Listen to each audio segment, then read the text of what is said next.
नमस्कार। आपका अखबार के इस अंक में आपका स्वागत है। मैं हूं प्रदीप सिंह। 28 दिसंबर 2025 और 28 दिसंबर 1885 ये दो तारीखों के बीच में कांग्रेस का इतिहास है। 28 दिसंबर 25 तो अभी जो है 2 दिन पहले की बात है, लेकिन 1885 में कांग्रेस की स्थापना हुई थी। 140 साल हुए। 140वें स्थापना दिवस पर क्या हुआ उस पर आए, उससे पहले ज़रा बहुत संक्षेप में, हालांकि आप लोग सब लोग जानते होंगे इसके बारे में। 1885 में कांग्रेस की स्थापना किसी कांग्रेसी नेता या किसी भारतीय नेता ने नहीं की। स्थापना होने से पहले कांग्रेसी कैसे हो सकते थे? अंग्रेज अफसरों ने इस पार्टी की स्थापना की। अब आप ये विचित्र विडंबना देखिए कि जिस पार्टी की स्थापना अंग्रेज अफसरों ने, ब्रिटिश ऑफिसर्स ने किया, उसके बारे में ये धारणा बनाई गई है पिछले 140 साल में कि वो ब्रिटिश हुकूमत से लड़ रही थी। यानी ब्रिटिश हुकूमत ने खुद से लड़ाई के लिए एक इंस्ट्रूमेंट तैयार किया, एक पॉलिटिकल इंस्ट्रूमेंट जिसका नाम था कांग्रेस पार्टी। अब ये दुनिया में कहीं ऐसा होता है क्या? कौन विश्वास करेगा कि आपके दुश्मन ने आपको आग के हथियार दिया कि इससे हमको मारो?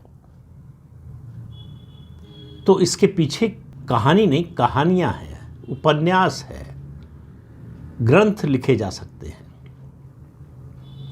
कांग्रेस पार्टी कभी अंग्रेजों से लड़ने के लिए बनी ही नहीं थी। अंग्रेजों के खिलाफ जो लड़ाई थी उसकी धार को कुंद करने के लिए बनी थी। और याद रखिए, इस पार्टी का गठन 1857 में स्वतंत्रता का जो पहला आंदोलन शुरू हुआ था, उसके जवाब में अंग्रेज़ों ने अपने बचाव के लिए बनाया था। जैसे बंद कमरे में आप एक खिड़की या रोशनदान बनाते हैं कि कुछ हवा आती रहे, तो कांग्रेस पार्टी वही बनी थी। अंग्रेज़ों को लगा कि एक ऐसा पॉलिटिकल आउटफिट तैयार कर दें जो हमारे खिलाफ बोलता रहे, तो लोगों का जो गुस्सा है, असंतोष है, उसको एक दिशा मिल जाएगी। और वही हुआ। कांग्रेस पार्टी और कांग्रेस के नेताओं का इतिहास देखें आप, सिर्फ बाकी सब छोड़ दीजिए। किसी की ओपिनियन मत सुनिए, राय मत सुनिए, किसी का निष्कर्ष मत सुनिए, किसी का सिद्धांत मत सुनिए। कांग्रेस के जो बड़े नेता जेल गए, जिनके बारे में कहा जाता है, अभी प्रियंका वाड्रा ने लोकसभा में बोला प्रधानमंत्री नरेंद्र मोदी से कि जितने साल से आप प्रधानमंत्री हैं, नेहरू जी उतने साल जेल में रहे। जरा सा आप ये पढ़िए, रिसर्च करने की कोशिश कीजिए कि कांग्रेस के नेताओं को जेल में कैसी सुविधाएं मिलती थी। आपको पता चल जाएगा कि वो ब्रिटिश हुकूमत के खिलाफ थे या पक्ष में थे। जिसको आप गिरफ्तार करते हैं, चाहे पॉलिटिकल प्रिजनर ही हो, पॉलिटिकल प्रिजनर को एक सीमित मात्रा में कुछ अधिकार असामान्य जो कैदी है उससे ज़्यादा होते हैं। जैसे गांधी जी को जब गिरफ्तार किया जाता था तो 2 कमरे मिलते थे, एक उनके सोने के लिए, दूसरा उनके चरखा काटने के लिए। और पूरा मेन्यू था कि उनको क्या मिलेगा। 1.25 लीटर बकरी का दूध मिलेगा, ये मिलेगा, और ब्रेड मिलेगा, मक्खन मिलेगा, ये सब कुछ था। उसी तरह से नेहरू के साथ था और दूसरे कई नेताओं के साथ था। 1915 ये तारीख भारत के इतिहास की महत्वपूर्ण तारीख है। इसी दिन गांधी जी अफ्रीका में 2 दशक से ज़्यादा समय बिताने के बाद भारत आए। उस समय उनकी उम्र थी 45 साल। और उससे 4 साल पहले, यानी 1911 में, एक 24 साल का युवक 2 जन्मों की सजा काट रहा था अंडमान में, कालकोठरी में, जिसको कोल्हू में बैल की जगह लगाया जाता था। खाने को नहीं मिलता था, कोई सुविधा नहीं थी, एक बंद कमरा जिसमें एक रोशनदान था बस, उसके अलावा कुछ नहीं। किसी से मिलने की सुविधा नहीं, कोई रिश्तेदार, कोई जानने वाला मिल नहीं सकता था। कोयले के टुकड़े और पत्थरों से और अपने नाखून से दीवार पर कविताएं लिखी और कंठस्थ किया। 2 जन्मों की सजा मिली थी, मैंने बताया। कांग्रेस पार्टी बता दे कि कांग्रेस पार्टी के किसी नेता को काले पानी की सजा मिली हो, और उस युवक का नाम था वीर सावरकर। तो वीर सावरकर अंग्रेज़ों के पिट्ठू थे, अंग्रेज़ों से माफ़ी मांगते थे, और अंग्रेज़ों से सारी सुविधा जेल में लेने वाले कांग्रेसी नेता अंग्रेज़ों के खिलाफ लड़ रहे थे। उस माफ़ीनामे के बारे में बहुत बार कहा जा चुका है, दोहराने की ज़रूरत नहीं है, लेकिन बहुत ही संक्षेप में बता दूं, उस समय जो एप्लीकेशन का फॉर्मेट था वही स्टैंडर्ड फॉर्मेट था। जवाहरलाल नेहरू को नाभा जेल से छुड़ाने के लिए मोतीलाल नेहरू ने वही पत्र, वही भाषा, वही शब्द लिखे थे जो वीर सावरकर ने लिखे। अंडमान जेल में जो बंद थे कैदी, उन सब के लिए वीर सावरकर ही चिट्ठी ड्राफ्ट करते थे। उससे अलग अगर आप पत्र भेजें, एप्लीकेशन दें, तो वो कंसीडर ही नहीं होगी। और वीर सावरकर ने वहाँ जाने के बाद कैदियों का आत्महत्या कर लेना आम हो गया था। कोई मिलने वाला नहीं, बात करने वाला नहीं, बाहर की हवा पानी नहीं, रोशनी नहीं, और तरह तरह की यातनाएं अलग से। ऐसे में ज़्यादातर कैदी निराश होकर आत्महत्या कर लेते थे। सावरकर ने उनको समझाया कि आत्महत्या मत करो, एक दिन आएगा, देश आज़ाद होगा, तब यहाँ जो कैदी हैं उनकी मूर्तियाँ लगेंगी, यहाँ ये तीर्थ स्थल बन जाएगा। और इस युवक की भविष्यवाणी सही साबित हुई। आज अंडमान जेल तीर्थ स्थल बन गया है। जो आज़ादी की लड़ाई के असली नायकों के बारे में जानना चाहते हैं वो वहाँ जाते हैं देखने के लिए। कुछ साल पहले प्रधानमंत्री नरेंद्र मोदी गए थे और उस सेल में बैठकर उन्होंने ध्यान किया था। लेकिन आज मैं बात वीर सावरकर की नहीं कर रहा हूँ, मैं बात कर रहा हूँ कांग्रेस के स्थापना के 140 साल पूरे होने पर। देश भर के राष्ट्रीय स्तर पर कोई समारोह नहीं हुआ, कोई कार्यक्रम नहीं हुआ। दिल्ली में रस्म अदायगी के लिए कांग्रेस वर्किंग कमेटी की बैठक बुलाई गई, एआईसीसी की भी बैठक नहीं बुलाई गई। ये संकेत है, ये स्पष्ट घोषणा है कि ये मरा हुआ संगठन है, इसमें कोई जान बची नहीं है। इसके लिए कोई बोलने वाला, कोई खड़ा होने वाला, इसके लिए कोई संघर्ष करने वाला नहीं है, क्योंकि विश्वास नहीं है। वर्किंग कमेटी में तो वो लोग हैं जो आपके दरबारी हैं ज़्यादातर, उनकी हिम्मत कहाँ है कि जो है कुछ बोल सके, लेकिन एक आध लोग हैं। मेरा कहना है कि कांग्रेस पार्टी के स्थापना के 140वें साल को अगर चर्चा में कोई ले आया, कांग्रेस की लाज बचाई इस मामले में, तो वो थे दिग्विजय सिंह। आप जरा एक मिनट के लिए सोच कर देखिए कि दिग्विजय सिंह ने वो ट्वीट न किया होता तो आपको पता भी नहीं चलता कि कब 140वां स्थापना दिवस कांग्रेस का आया, चला गया, कब कांग्रेस वर्किंग कमेटी की बैठक हुई और ख़त्म हो गई। उसमें क्या हुई? दो घटनाएं, एक बाहर और अंदर दोनों हुई। दिग्विजय सिंह का ट्वीट और उस पर टिप्पणियां। दिग्विजय सिंह ने क्या कहा कि कांग्रेस पार्टी को, खासतौर से राहुल गांधी को कहा कि संगठन को पुनर्जीवित कीजिए, उसको फिर से खड़ा कीजिए और देखिए कि कैसे राष्ट्रीय स्वयंसेवक संघ संगठन बनाता है, जहां अपने नेताओं के सामने ज़मीन पर दरी पर बैठने वाला एक कार्यकर्ता एक दिन प्रदेश का मुख्यमंत्री बनता है और फिर देश का प्रधानमंत्री बनता है। ये होती है संगठन की ताकत। तो इसको मान लिया गया कि दिग्विजय सिंह आरएसएस के समर्थक हो गए हैं, भाजपा की प्रशंसा कर रहे हैं, प्रधानमंत्री नरेंद्र मोदी की प्रशंसा कर रहे हैं। अगर ये सब करना होता दिग्विजय सिंह को तो बहुत पहले कर चुके होते। दिग्विजय सिंह के मन में राष्ट्रीय स्वयंसेवक संघ, बीजेपी और प्रधानमंत्री के लिए जहर भरा हुआ है। जो व्यक्ति इस हद तक गिर सकता है कि मुंबई हमले को आरएसएस की साजिश बताए, वो व्यक्ति अगर गंगा जल में यहाँ तक पानी में खड़े होकर कहे कि मैं राष्ट्रीय स्वयंसेवक संघ का समर्थक हूँ, तो किसी को विश्वास नहीं करना चाहिए, और वो ऐसा करेंगे भी नहीं, क्योंकि उनकी राजनीति उसी से चलती है। दिग्विजय सिंह की राजनीति से संघ विरोध निकाल दीजिए तो कुछ बचेगा ही नहीं। तो वो संघ विरोध तो उनकी राजनीति का आधार है, उनके राजनीतिक अस्तित्व का आधार है। वो बोल रहे थे राहुल गांधी पर, निशाने पर थे राहुल गांधी, और राहुल गांधी के दरबारियों ने इसको समझ लिया, तो दिग्विजय सिंह पर हमले शुरू हो गए। मतलब अपनी ही पार्टी के एक वरिष्ठ नेता जो आपकी कांग्रेस वर्किंग कमेटी का सदस्य है, उस पर आप हमला कर रहे हैं। किस लिए? कि उसने सच बोलने की हिम्मत दिखाई कि संगठन, आप आंदोलन शुरू करते हैं लेकिन उसको वोट में कन्वर्ट नहीं कर पाते। सीधा हमला राहुल गांधी पर था। और राजनीति में टाइमिंग का बड़ा महत्व होता है। यही बात अगर दिग्विजय सिंह आज से 2 महीने पहले, 6 महीने पहले या 2 महीने बाद, 4 महीने बाद बोलते तो उसका इतना असर नहीं होता।